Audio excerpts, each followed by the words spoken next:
Everyone. I'm speaking to you at noon on Long Island, and my name is Marilyn Levinson. I was a Spanish teacher for many years, and I write children's books, mysteries, and the occasional romantic suspense. As Alison Brooke, I write the Cozy Library series, and the fourth book was just published, and the fifth one will be out next year. I have a library ghost and a library cat, and I'll tell you more about it later on. Meanwhile, I'm going to introduce all of my wonderful panelists and my fellow panelists, and I'll tell you a little about each of them. Gigi Pandian is a USA Today best-selling and Agatha Award-winning mystery author, breast cancer survivor, and accidental almost vegan. The child, you'll have to explain that. The child of cultural anthropologists from New Mexico and the southern tip of India, she spent her childhood traveling around the world on their research trips. She now lives in the San Francisco Bay Area with her husband and a gargoyle who watches over the backyard vegetable garden.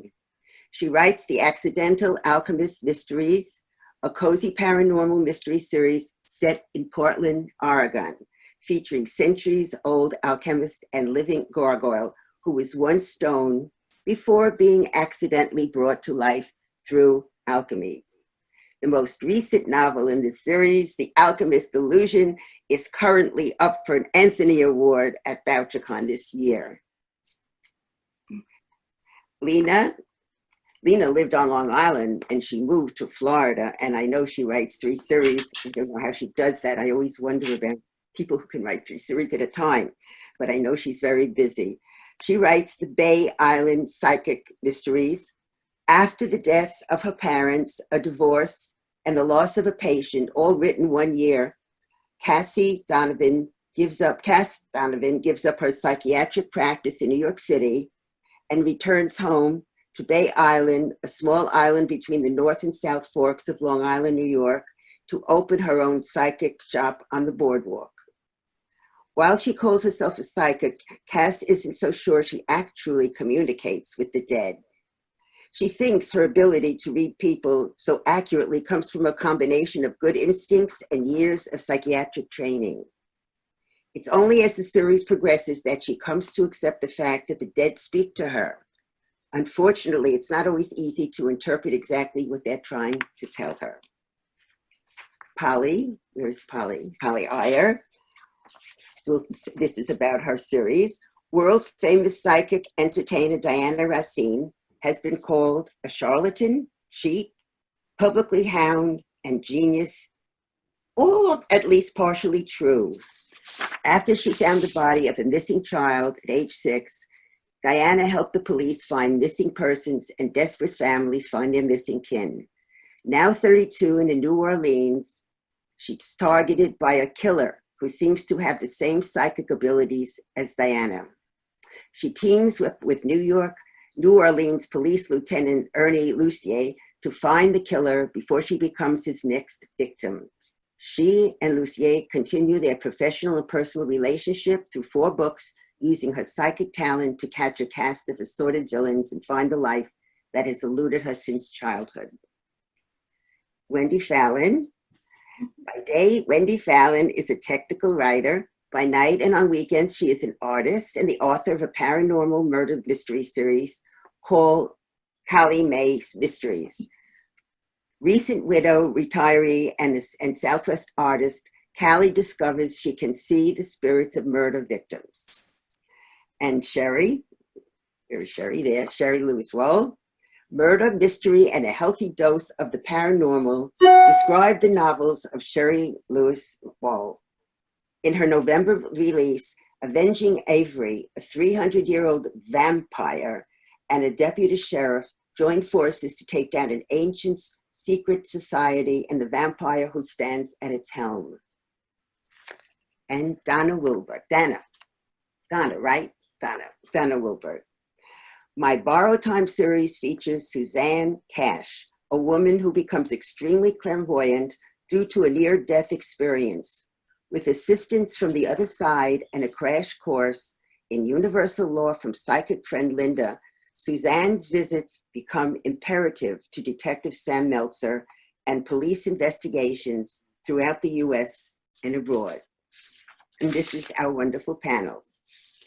Now, we all use various and very different paranormal elements. So I'm going to ask each and every one of us, what is the paranormal element in your series, and how does this person or creature help solve mysteries? Who would like to go first? Dänna. Okay. Well, the paranormal elements in my Suzanne Cash series, Borrowed Time series, is clairvoyancy and universal law. There's actually several elements.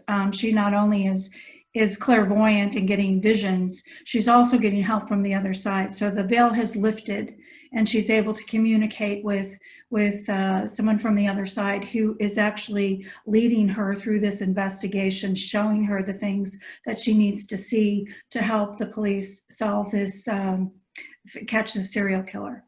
How does he appear? Well, actually, he is was her fiance. He died in the war. So when she is shot and thrown in a pool and left for dead, he's the one who actually saves her through universal means, and she survives this shooting, and that's when the shenanigans starts. That's when she starts seeing the visions, and what it is he saved her for a special purpose. So I'm not going to tell you the ending of the book, but you know, it's kind of a fun read. Good. Gigi, yours is a little different, a gargoyle. Yes. So as you might guess from the title of the series, The Accidental Alchemist Mysteries, that alchemy is the paranormal magical element in there. And the alchemy itself isn't really core to solving the mysteries, aside from the fact that Zoe Faust is over 300 years old. So all of that perspective that she brings. And she does have a sensitivity. She's a plant alchemist and an herbalist. So she does have all of that vast knowledge, but it's not actually a magical ability that helps her solve crimes. She is more of a reluctant detective when a living gargoyle shows up on her doorstep. And Dorian the Gargoyle, who was accidentally brought to life through an ancient alchemy book, he was meant to be a small character, and he grew into being much more than the sidekick and the heart of the stories, since he's the living gargoyle. But he doesn't actually help solve the mysteries as much as hinder them, because he thinks of himself as a modern day Poirot, since he, as a little gray gargoyle, has little gray cells. And so he's always trying to, he's inserting himself and trying to help solve the mysteries, but it is often more hindrance than help. And Lena, what about yours? Psychic? Cass Donovan is a psychic. She doesn't realize it in the beginning of the series. Book one, she moves back to Bay Island. She opens a psychic shop on the boardwalk where she does readings, and she does group readings, which are a lot of fun. She also sells souvenirs and crystals and different things like that, essential oils. But in the beginning, she thinks that it's basically just her instincts that are telling her, and she can read people and know what they are thinking, or she can find things that they lost, stuff like that. And then as the series progresses more and more and more, she starts to realize that she's seeing things missed, and she's starting to hear things talking to her. And by book 5, Grave Consequences, the voices are so overwhelming that she has to now try to find a way to stop them. So, and they never tell her, they just never tell her, this is who did it, or this is where to look, or anything like that. She's always got to try and figure it out, what they're trying to tell her. Oh, like Medium on television. Yes. Yeah. It's funny, I had that element. I mentioned the Medium in my latest book because somebody has psychic abilities. And I love that series. I do too. It was based on a real person who had that ability. Yeah. Sheri? Well, in mine too, although I write a lot of vampires because I love my vampires, my ADD shows through in that I can't settle on any of them. So you will find that I have werewolves and vampires and psychics. I have a series called The Reluctant Psychic. But a little bit like Gigi, that element often turns into a hindrance more than a help because it adds another layer. You have characters who absolutely do not believe. And so it's hard to get to the heart of what the issue is when you have opposing forces. And so people see your different creatures. Do people actually see them? oh yes, oh yeah. In my world, it's there. The worlds that I create, I like having them there, but you still have those who don't believe. And so it becomes part of the story in that at some point they have to suspend that disbelief in order to get to the heart, to get to what is going on and stopping whatever is happening in the particular story. Well, I think I'll mention my own paranormal element because she too is sometimes reluctant. I never, it's funny, I always thought she was the only reluctant element. Not so much, I mean, she's not the main character. My book takes place in a library, and my Evelyn Havers, who's the ghost, comes and goes. She helps solve the mysteries, but the thing is that sometimes she's reluctant because very often her relatives are involved. And in one of the books, her niece, who she's very fond of, is a very obnoxious person. She's the reference librarian. And, she doesn't want to implicate her. And then in further books and other books, there are other relatives. And so she's sometimes holds back information. Holly, what about your books, your series, Dänna? Yes, Dänna is, can you hear me? Yes. Okay. Dänna is, she found her first body when she was 6 years old. And her father, who is a bit of a con man, turned her into a commodity. She found people's missing kin. And at the age of 14, she thought that she had had enough. She couldn't find any more dead people or missing people. So her father turned her into an act, kind of like Kreskin, where she traveled the world and she was quite famous, but she told him that she had lost her gift. And that's why he created the act. So in order to keep up the ruse, she hires computer people to hack into audience participants to find out some things about them. She really hasn't lost her gift, but in every performance, she tells something about one of the audience participants, something that nobody could know but them. And she does it by touch. They give her a handkerchief or a ring or something that she holds, and from that she finds out what's inside of her. But then in New Orleans, she goes to a Halloween ball, a Mardi Gras ball, and a masked guy comes up and touches her, and she sees a dead body being thrown in the water. And she feels the water closing in on her as if she is the dead person. And he whispers, the game has begun. And that's how she finds him. But she also, I'm losing my voice here. She also connects with the police lieutenant and develop a relationship. And that goes on for 4 books. And Wendy.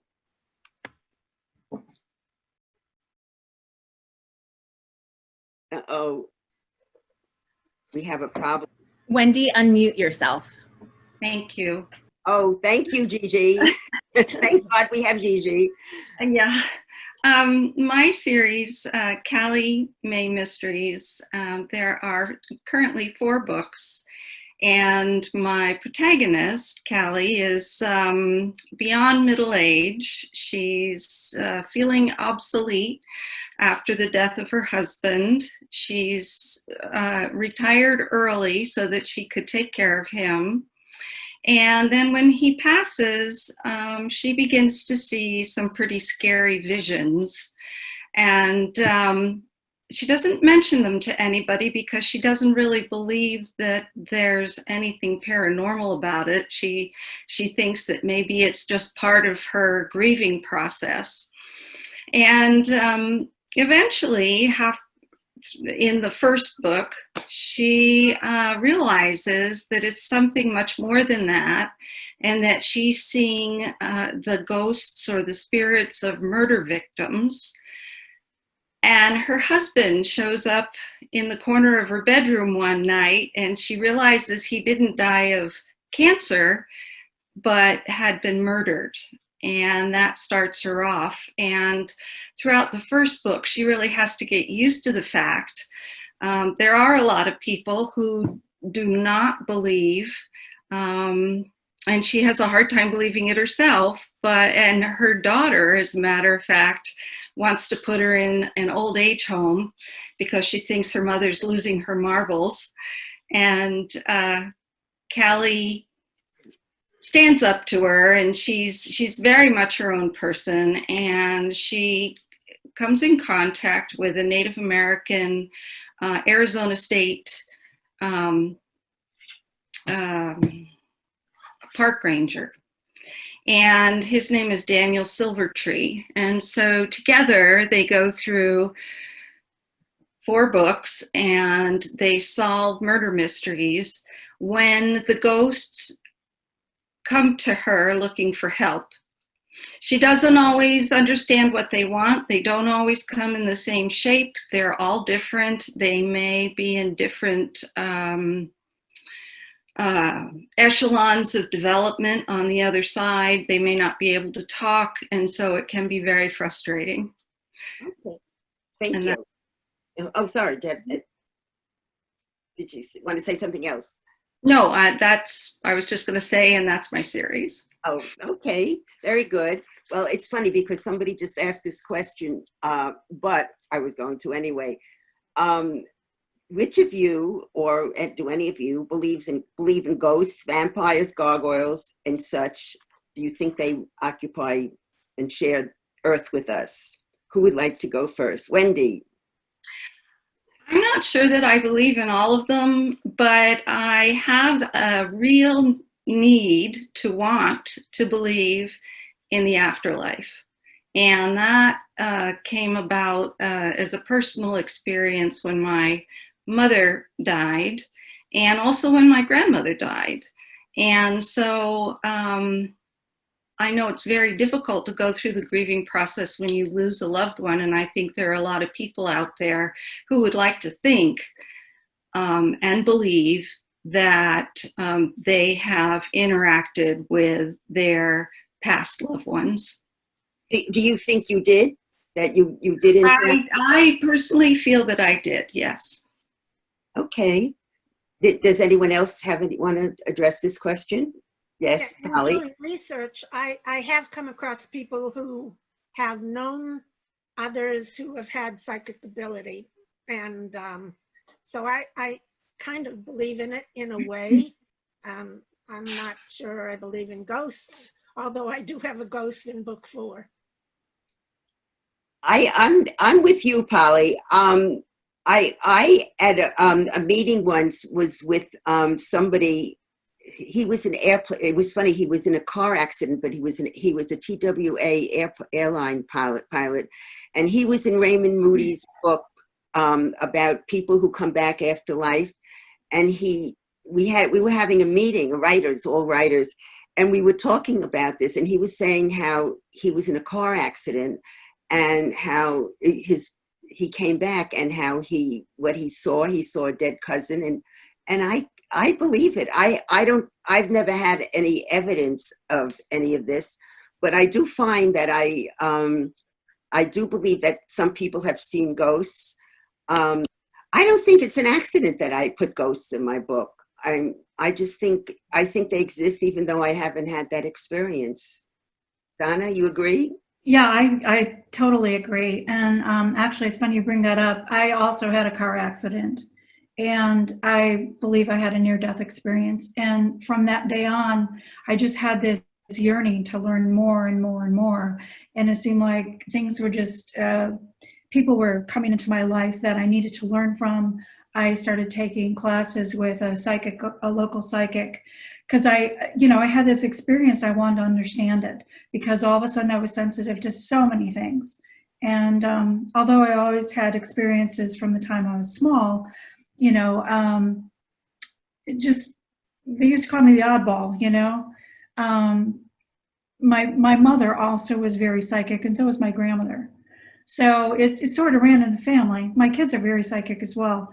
But it's learning about it and being able to, make some use of it. So I do believe that there's no coincidences, that we're all writing these things because we're either giving this information to people that need to learn about it, or it's doing something to help ourselves. So. Anyone else would like to? Yes, Lena? I had, when my son was a few months old, my brother passed away. And my brother always had thick, long, he had a head of hair like you would not believe. It was long, thick, really like wavy. And I always felt when I was writing like he was with me. I started writing after he passed away.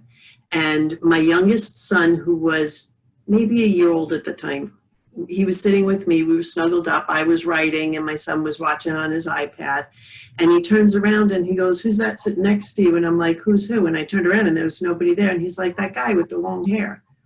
Oh. And there was nobody else in the house. It was just us. I don't doubt it. I don't doubt it. So I always did feel like he was there. Then another time I was in the cemetery visiting. We used to visit everybody in the cemetery, and my little guy would put rocks on all the headstones and stuff. And there was a storage shed, and there was nobody in the cemetery. It was empty. And Logan says, "I want to go in that building." And I'm like, "What building?" He goes, "That one where the lady just went in." So Oh, wow. there we go. Well, he really has. Sheri? Oops, sorry, I have stick fingers turning my mic back on. But yeah, I'm like Lena. I have a brother that I lost some years ago to cancer, but always had a really deep connection with him, and we lived across the country from each other. And yet, if something was wrong, I always knew, and I would call and find out, yes, something was wrong, including when he was diagnosed with cancer. And the same was true of him. He would know if something was wrong with me. We may not have talked for months, because it wasn't unusual to go for long periods of time and not talk, and yet we always knew. That connection. Had that connection. And even now, there will be moments, and Lena, this might be true for you too, but it's like out of the corner of my eye, I will see him. And I feel like a lot of times he's just right there, right there. Now, on another note, when I was a kid, speaking of believing in things, I absolutely was convinced that vampires existed, which is why I slept with a cross for many years, just in case. Just in case. They do, Sheri. They do exist. Sheri, so when I was really little, I saw Dracula way too young. And so I had there was like a grown-ups dinner party, and I was an only child. So, I was left to my own devices with the TV. So Dracula, way too young. So I insisted on sleeping with my blankie around my neck for the longest time after that. And it protected you. It did. It did. There's a case with twins that they can sense what happens. Yes, exactly. Well, I guess this question explains itself. What made you decide to add a paranormal element to your series, or did you actually decide it? I remember I once went to a panel. I went. This is before. I don't know. I guess I was looking for an agent. And I went to a conference, and the woman said to me, this was an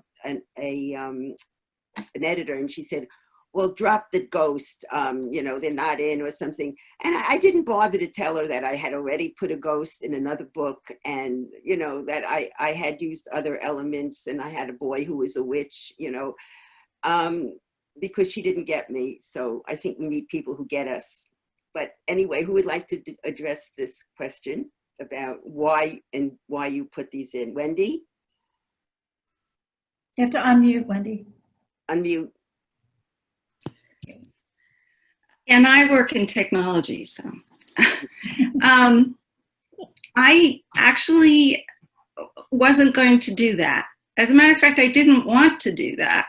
I felt that the paranormal market was just kind of out of my realm, that it wasn't something I knew enough about. And it just kind of evolved as I wrote the book. I've always been interested in history. I've always been interested in giving characters their personal magic. And as a little kid, I always believed in magic, and I believed all the fairy tales and all of that. And I would make up stories when I was little about the fairies that lived underneath the mushrooms in my grandma's backyard. I mean, things like that. So as I started writing, I realized I couldn't leave it out, that it was part of my story. And definitely what Donna had mentioned before earlier, it was definitely something that I needed to explore. So. Anyone else? I had a very similar experience to Wendy, that I wasn't doing it. I didn't consciously do it. It was really something that found me. I've always loved reading paranormal mysteries. Juliet Blackwell and Victoria Laurie are two of my favorite cozy paranormal authors. And so I've always devoured books like that, but I wasn't consciously thinking about doing it until my own near-death experience, that I was diagnosed with breast cancer right after my 36th birthday. And I had a whole year of cancer treatments ahead of me. And I reacted really badly to chemo, in that it knocked out my immune system completely. And so I was stuck in the house, and I couldn't, everything was a danger, and, there was bad stuff. And so during that whole time, I was really thinking about ideas like the elixir of life in alchemy, while I was going through chemotherapy. Thank you, subconscious, that I was thinking about all of these things. That's when I really just started writing a series that I didn't think anyone else would read it. Marilyn, like you had said, that you'd heard people say, oh, this isn't really something that'll sell. But I thought, you know what, I've always loved gargoyles. I'm going to, create this gargoyle character, and, Zoe, with the elixir of life and all these ideas I'm thinking about. So I just poured all of these ideas onto the page. Never, it was more like therapy than thinking that someone else would actually like it. But then when I finally showed it to my agent, it was because I had such passion for this, doing it in this way, that it ended up working. And so, but yeah, I never meant to do it. And so, so The Accidental Alchemist was a complete accident. It was an accident, yes. Yes. But And I think, I was going to say, Sheri, I saw that you were going to say something at the same time as me too. So sorry to speak over you. No problem. And I love what you said, because I think it's true of most of us who write in this genre. It's part of us. And so I, even if I'm trying to write without the paranormal element, it comes in anyway, because it is a part of my story. Yeah. And so, and to write it and find out, yes, there are a lot of other people that enjoy this, that relate to it, and see what we're trying to get across. That's super. But Well, yeah. I think also, if you think about it, so much of our lore involves magic. I mean, look, we start off with fairy tales, once upon a time, and who's fairy tales, right? And the wolf in Little Red Riding Hood, or magical witches, or I mean, this is in our heads. I mean, I don't care what people say. And I sometimes think they allow this more with movies, like Ghost became such a popular movie that time. And I somehow think, you know, Sixth Sense, I somehow think that they allow it, when you go to a movie, it's allowed more than if they allow it in a book. And I just want to share one experience. I've had friends, writers, authors. Well, I don't like paranormal, but I like your books, Marilyn. In fact, one friend said to me recently, Evelyn's growing on me, you know, and they don't like paranormal, but somehow, you know, they've grown to accept my books.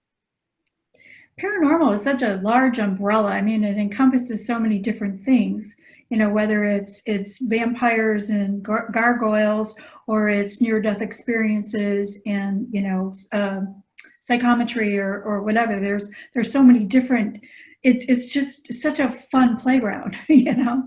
It's, you know, Yeah. my first series I had sprinkled in. Right. Dracula and Frankenstein. I mean, okay, Frankenstein, now we're getting into, I don't know, are we getting into, you know, science fiction or fantasy? I guess, but yet I mean, you look at, these are two of the most popular books in the world, right?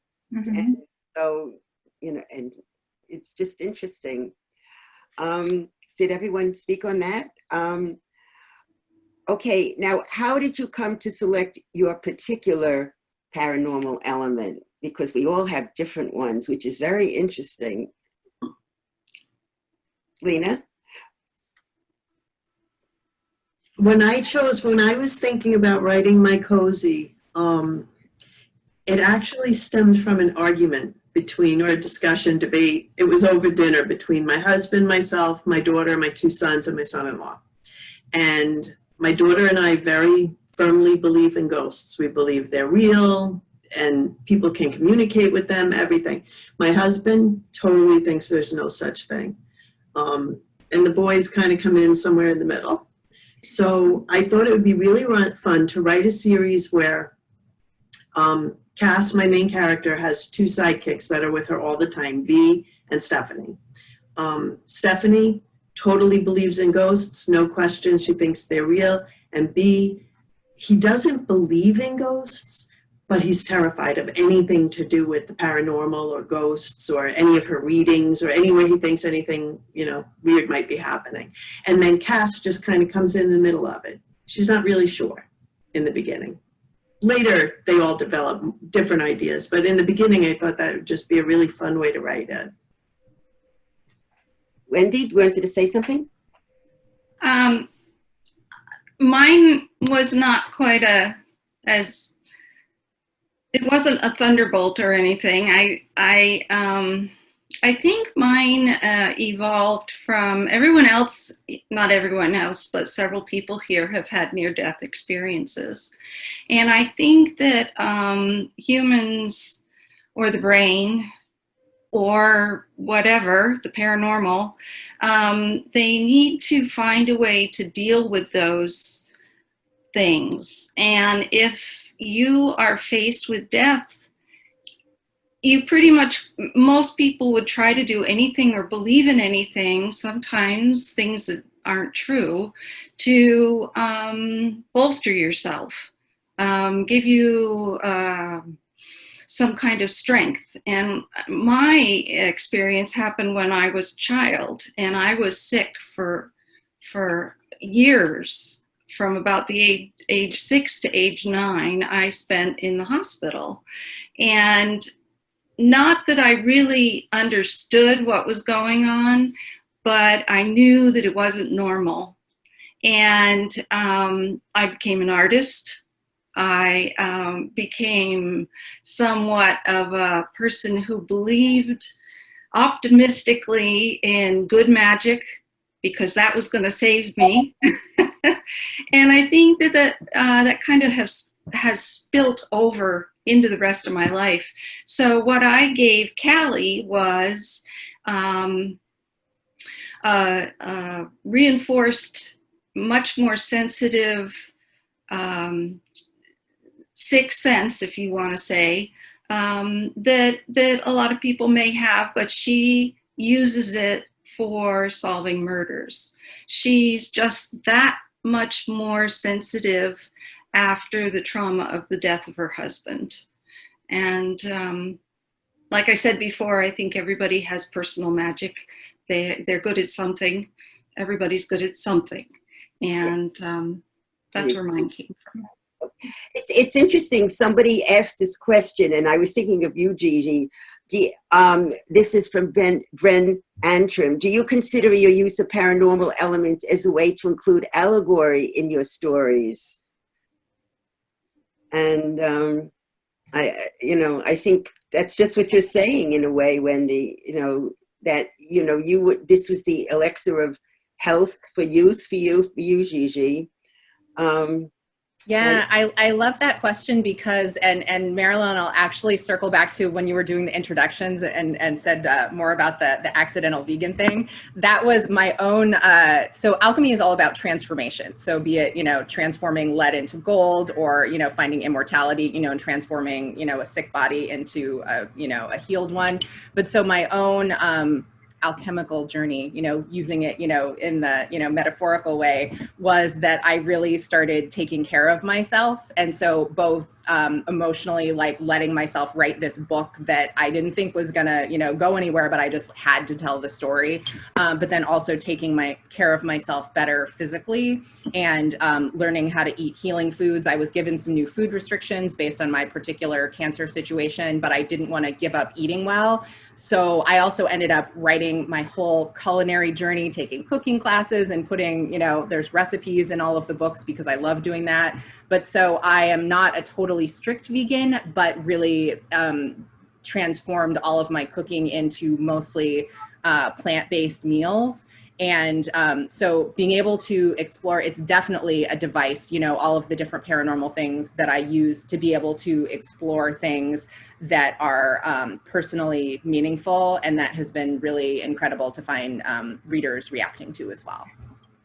Well, I was thinking along these lines, which I really never had before. Sometimes you find out things about your own books that you don't know. But Evelyn is an older woman, and I do discuss my character's relationship with her mother, which is not very good. And Evelyn has lived in the town for many years and knows the people, and she's older. And she also gives Carrie advice, and that's a similar thing.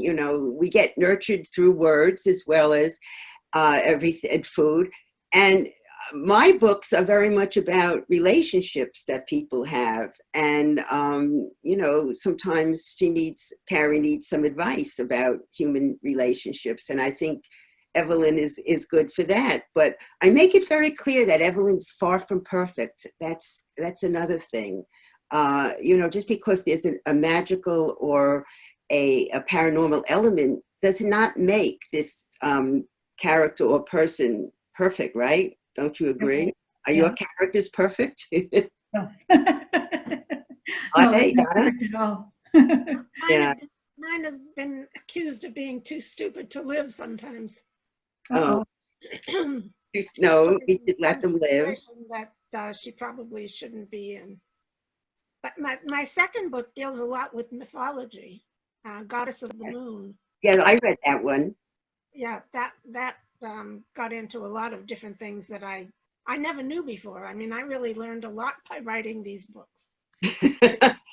I find that I'm writing a sentence, half a sentence, and even though my books are not food books, I had a wedding recently, and I'm constantly looking up different foods, and it's very bad, but that's another story.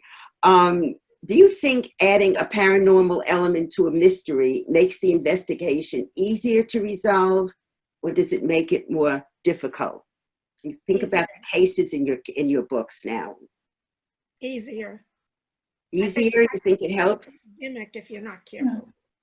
You think they can supply information that would not be discovered ordinarily? Okay.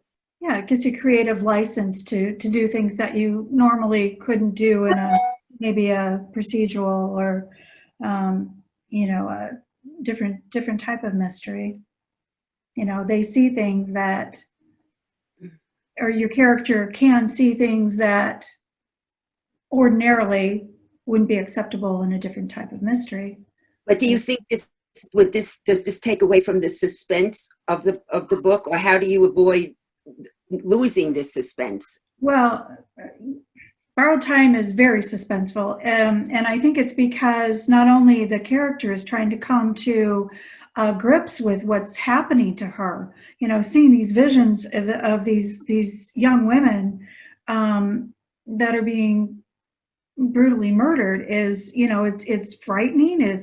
She thinks she's going out of her mind, so there's that element that keeps the tension going, is how she's going to react to these things. And it's the detective that, he doesn't believe in what she believes in. He thinks that the only thing that he can go on is she knows things that she shouldn't know. That's the only thing that he can wrap his head around. And he has to kind of come to grips with what she's saying, what she's believing in. So I think that, I was able to keep the tension up with their relationship and what was going on. So he may not act on even though she's giving him information, he may not be acting on it because it takes him a while to even come to grips with it. I mean, she's seeing her dead fiance standing in the room with her, and he's like, he thinks she's off her rocker. Well, you did, have a head injury, that kind of thing. But as time goes on, it becomes very serious, and he knows that they're running out of time. That's the title, and in order to catch a serial killer, he's going to have to suspend his disbelief and start investing in what she's trying to tell him. I think you have to use it as an element, not a solution. Right. Very good. Yeah, I agree. Yeah, there's a layering there too. I mean, it's not just about the near-death experience and the clairvoyancy. There's also universal law, which is past lives and synchronicity and all those other elements that are come together to help solve these things and help the characters grow. So it's kind of cool. Anyone else would like to speak about this? No?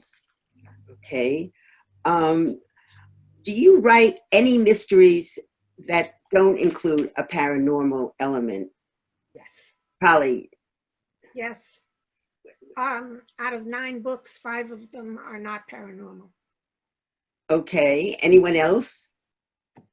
Yeah, mine are. I have a trilogy that's more of a thriller element. I mean, there's a little synchronicity sprinkled in there, but it's not paranormal by any means. I write all day breakfast cafe books, which are about a diner. And they have basically no paranormal, but there is one character that she kind of thought might be a little psychic in the beginning, just because I just couldn't resist putting a little bit of in there. I knew that.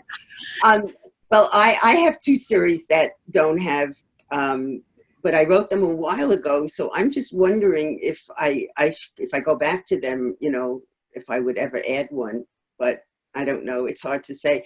But even one of my children's books, I write children's novels. The boy, and I wrote this before Harry Potter. The boy found out that he's a witch, but his parent, his mother, and his aunt and his grandmother are witches, and they would make him study because he'd have to use all this good. He'd be a good witch, and he's resisting it. So it's called Rufus and Magic Run Amok. So the magic runs amok. But it's the same idea, of having magical powers and how to use it and how not to use it. But I think if you have this tendency, very often you will. Gigi, do your short stories have all magical elements? Yeah, I think I'm the outlier here, that my accidental alchemist mysteries are my only mysteries that have a paranormal element, because it was, my subconscious that was doing it and it needed to come out here. But everything else that I write is more of a traditional mystery. The Jaya Jones treasure hunt mysteries that I write are adventure mysteries, and they're fair play puzzle plot adventures.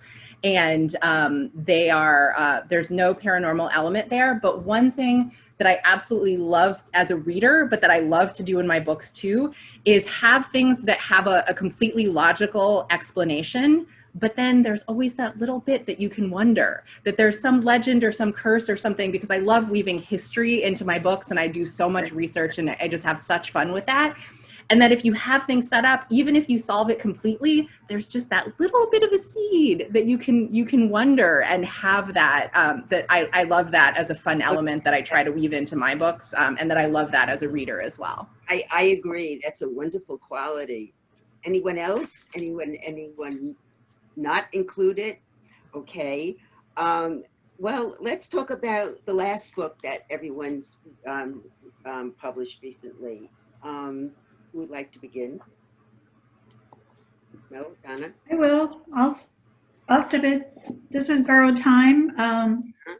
Broken Promises. That's the last book that I published, and I'm working on the second in the series, which takes place in the United States and Austria, and it's called Borrowed Time Missing.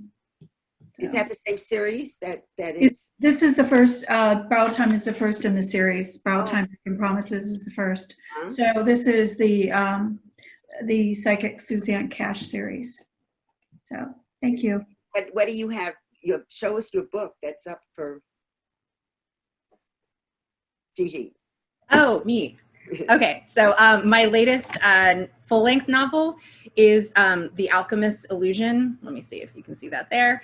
So this is the Accidental Alchemist mystery that is up for an Anthony tonight. So I have to, figure out something to wear for the virtual ceremony. So that was really exciting to get that nomination. That book was really difficult to write. It has a couple different timelines, that there's a 16th century Prague mystery in the past that is interwoven, that the present day mystery in Portland solves a historical mystery as well. And then I also have this year the novella in the Accidental Alchemist series, The Lost Gargoyle of Paris. So that's just it's a shorter novella in the series before the next full-length one comes out next year. Wonderful. Holly? You have a new book. The last book was The Scent of Murder. That's the fourth book in the Diana series.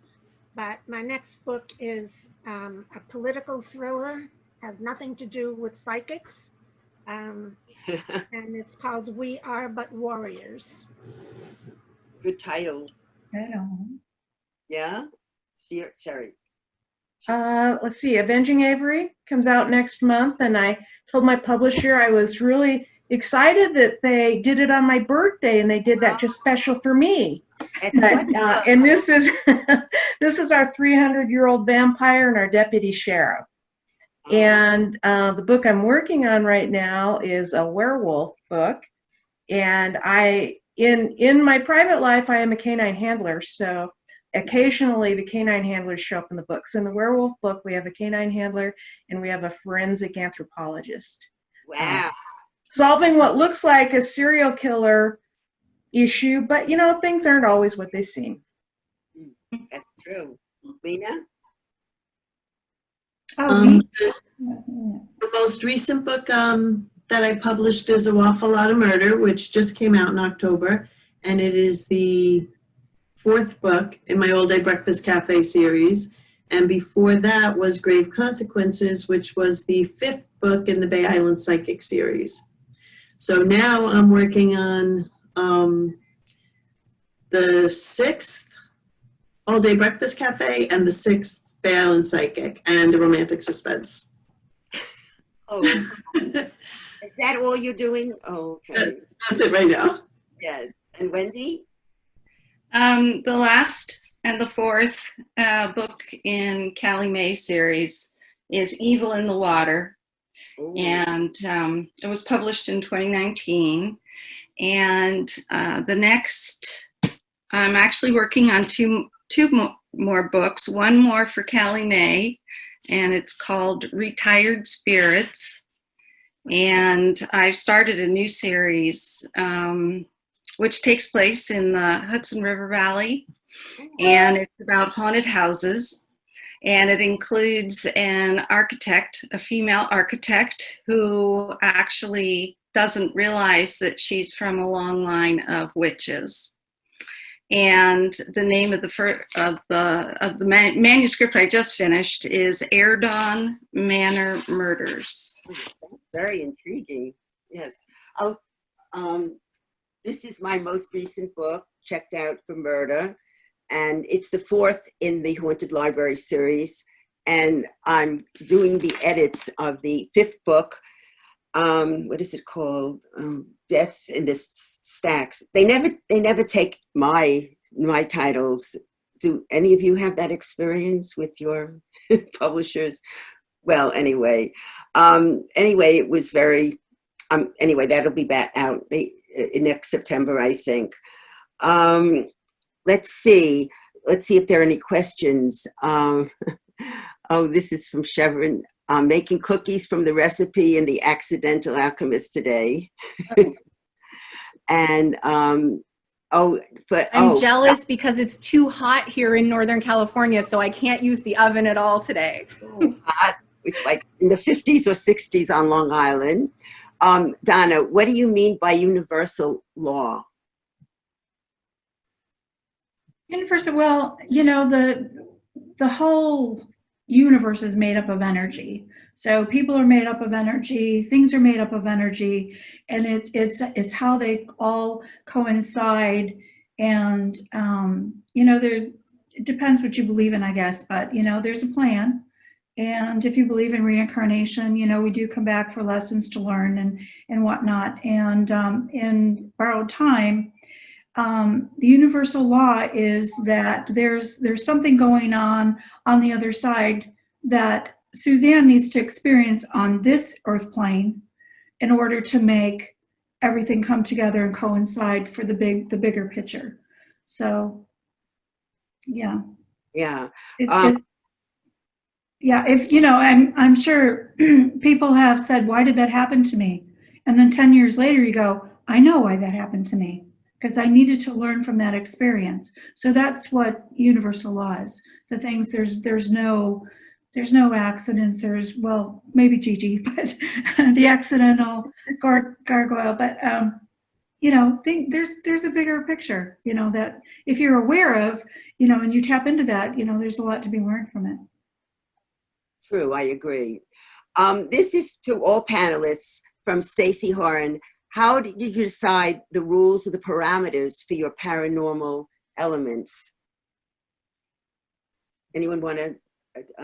Yes.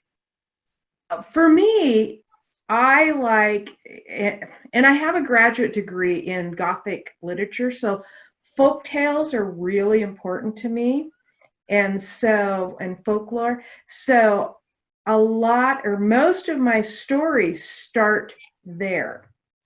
And so there's this underlying basis for where I'm going with this. Now, do I tweak it? You bet, because I like to. But there is a groundwork laid for the stories that I'm trying to tell. I think we all need to do that. I have a mystery out. It's an old one. Giving Up the Ghost, and I only allow the ghost to go in one room. So when the gal who's renting his cottage has enough of him, she can get rid of him. And Evelyn comes and goes to the library. Nobody sees her but Carrie and her little cousin who's 4 years old. And Carrie never knows when she's coming. So those are my parameters. Anyone else want to discuss the parameters that her characters? Well, I have a question for everyone, because one thing that along these lines, because one thing I love to do in terms of the parameters, but also telling your audience about things, is to include an author's note at the end about what history and what in this world is fact and where it deviates from that. And so that I do so much historical research, and that's, it's a rabbit hole to go down, but it's so much fun. But that most things in the book are real, but then I deviate a little bit in terms of both the magical elements and the historical elements, but that for the vast majority of things, even in the paranormal series, that most things are based in actual fact.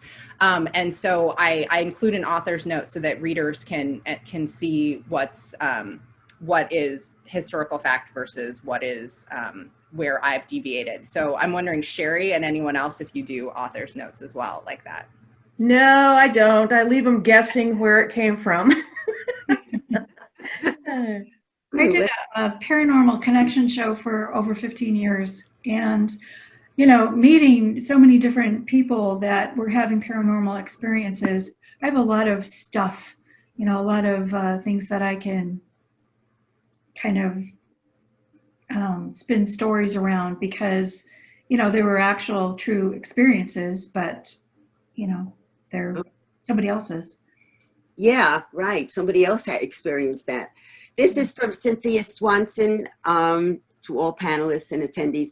I like what was said early on about needing to get readers to suspend disbelief in order to get to the heart of the story. I'd love to hear how these authors pull that off. You know, how to suspend belief that these creatures or these people have these abilities that we are talking about. How do you get people to believe it?